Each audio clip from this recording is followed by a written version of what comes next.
Chakan police ठाण्याच्या हद्दीत दसऱ्याच्या दिवशी नाणेकरवाडी या ठिकाणी श्रीराम मंडळ या दांडियाच्या मंडळाजवळ रिक्षाने कट मारला म्हणून हत्यारांनी हल्ला झाल्याची घटना घडली होती।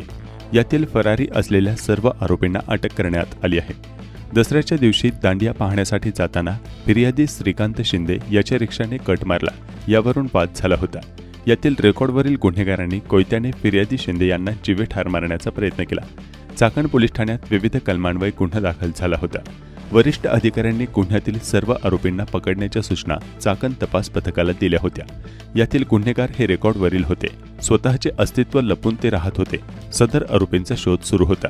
चाकण पोलीस ठाण्याच्या तपास पथकातील सहाय्यक पोलीस निरीक्षक प्रसन्न जराड, पोलीस उपनिरीक्षक सचिन मोरखंडे, अंमलदार सुनील भागवत, महादेव बिक्कड, किरण खोडके, रेवण खेडकर, अमोल माटे, शिवाजी लोखंडे, शरद खिरणार, महेश कोळी हे चाकण परिसरात शोध घेत होते। गोपनीय माहितीवरून यातील आरोपी रजित येरकर, ओम नाणेकर, स्वप्नील कांबळे, हरिओम नाईकवाडे सर्वजण राहणार नाणेकरवाडी चाकण यांना मुखेड तालुका मुखेड जिल्हा नांदेड येथे पेट्रोल पंपावर सापळा लावून ताब्यात घेतले असल्याची माहिती चाकण पोलीस ठाण्याचे वरिष्ठ पोलीस निरीक्षक संजय सोळंके यांनी दिली।